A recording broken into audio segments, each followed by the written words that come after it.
Friends, welcome back to my channel. ನಮ್ಮ ಪುರಾಣದಲ್ಲಿ ಒಂದು ಗಾದೆ ಇದೆ, ಅರ್ಜುನನ ಜೊತೆ ಶ್ರೀಕೃಷ್ಣನು ಇಲ್ಲದ ಯುದ್ಧ ತೃಣಕ್ಕೆ ಸಮಾನ ಅಂತ.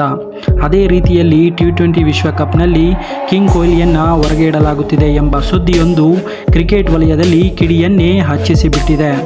ವಿರಾಟ್ ಇಲ್ಲದ ಟೀಮ್ ಇಂಡಿಯಾನ ಕಲ್ಪಿಸಿಕೊಳ್ಳೋದು ಕೂಡ ತುಂಬ ಕಷ್ಟ. ಅದರಲ್ಲೂ ವಿಶ್ವಕಪ್ನಂತಹ ಟೀಮ್ನಲ್ಲಿ ಕೊಹ್ಲಿಯನ್ನೇ ಹೊರಗೆ ಇಡುತ್ತಾರೆ ಅಂದರೆ ಆ ಸುದ್ದಿ ನಂಬೋದು ಖಂಡಿತ ಸಾಧ್ಯವಿಲ್ಲ. ಆದರೆ ಜಾಲತಾಣಗಳಲ್ಲಿ ಕೊಹ್ಲಿಯನ್ನು ಹೊರಗೆ ಇಡುವ ಸುದ್ದಿ ಭಾರಿ ಮಟ್ಟದಲ್ಲಿ ಸದ್ದು ಮಾಡ್ತಾ ಇದೆ. ನೀವು ಇನ್ನೂ ನಮ್ಮ ಚಾನೆಲ್ನ ಸಬ್ಸ್ಕ್ರೈಬ್ ಮಾಡ್ಕೊಂಡಿಲ್ಲ ಅಂದರೆ ಬೇಗ ಸಬ್ಸ್ಕ್ರೈಬ್ ಮಾಡ್ಕೊಳ್ಳಿ, ಹಾಗೆ ಪಕ್ಕದಲ್ಲಿರುವ ಬೆಲ್ ಐಕಾನ್ನ ಪ್ರೆಸ್ ಮಾಡಿ. ನಮ್ಮ ಟೀಮ್ ಇಂಡಿಯಾ ನಮ್ಮ ಭಾರತದಲ್ಲಿ ನಡೆದಂಥ ಏಕದಿನ ವಿಶ್ವಕಪ್ನಂತೂ ಗೆಲ್ಲೋದಕ್ಕೆ ಆಗಲಿಲ್ಲ. ಈಗ team India next target T20 world cup. ಒಡಿಬಡಿ ವಿಶ್ವಕಪ್ ಆಟಕ್ಕೆ ಇನ್ನು 3 ತಿಂಗಳು ಬಾಕಿ ಇವೆ. ಆದರೆ ಈ ಮೆಗಾ ಟೂರ್ನಿಯಿಂದ ರನ್ ಮಿಷನ್ ವಿರಾಟ್ ಕೊಹ್ಲಿಯನ್ನೇ ಹೊರಗೆ ಇಡುವ ಪ್ಲ್ಯಾನ್ ಮಾಡಲಾಗಿದೆ ಎನ್ನಲಾಗುತ್ತಿದೆ. T20 ವಿಶ್ವಕಪ್ ತಂಡಕ್ಕೆ ಕೊಹ್ಲಿಯನ್ನು ಆಯ್ಕೆ ಮಾಡದಿರಲು ಸೆಲೆಕ್ಟರ್ಸ್ಗಳು ನಿರ್ಧಾರ ಮಾಡಲಾಗಿದೆ ಎನ್ನಲಾಗುತ್ತಿದೆ. T20 ವಿಶ್ವಕಪ್ ಟೀಮ್ಗೆ ಕೊಹ್ಲಿ ಬೇಡ ಅಂತ ಸೆಲೆಕ್ಟರ್ಸ್ಗಳು ಯೋಚಿಸ್ತಾ ಇದ್ದಾರಂತೆ. ಇದಕ್ಕೆ ಕಾರಣ T20ಯಲ್ಲಿ ಕೊಹ್ಲಿಯ ಬ್ಯಾಟಿಂಗ್ ಅಪ್ರೋಚ್. ಕೊಹ್ಲಿಯು ಆರಂಭದಿಂದಲೇ ಅಟ್ಯಾಕಿಂಗ್ ಗೇಮ್ ಆಡೋಲ್ಲ. 120, 130 ಸ್ಟ್ರೈಕ್ ರೇಟ್ನಲ್ಲಿಯೇ ಬ್ಯಾಟನ್ನು ಬೀಸುತ್ತಾರೆ. ಇದರಿಂದ ತಂಡಕ್ಕೆ ಬಿಗ್ ಸ್ಕೋರ್ ಮಾಡೋದಕ್ಕೆ ಸಾಧ್ಯವಾಗಲ್ಲ.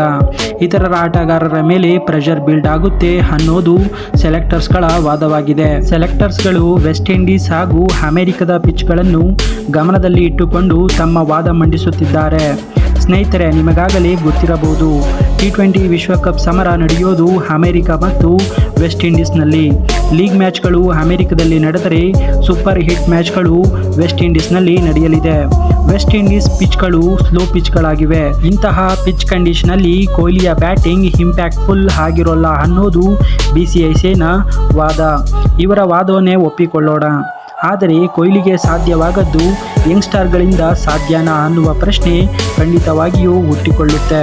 ವೆಸ್ಟ್ ಇಂಡೀಸ್ ಪಿಚ್ನಲ್ಲಿ ಇಲ್ಲಿಯವರೆಗೂ 3 T20 ಪಂದ್ಯಗಳನ್ನಾಡಿರುವ ವಿರಾಟ್ 3 ಪಂದ್ಯಗಳ ಸರಾಸರಿಯಲ್ಲಿ 141.77ರ ಸ್ಟ್ರೈಕ್ ರೇಟ್ನಲ್ಲಿ ರನ್ನನ್ನು ದಾಖಲಿಸಿದ್ದಾರೆ.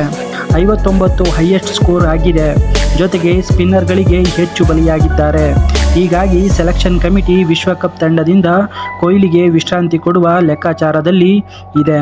ಸ್ಲೋ ಪಿಚ್ಗಳಲ್ಲಿ ಕೊಹ್ಲಿಗೆ ಆಡೋಕೆ ಬರಲ್ಲ ಅನ್ನೋದಾದರೆ ಬೇರೆ ಆಟಗಾರರಿಗೆ ಬರುತ್ತಾ?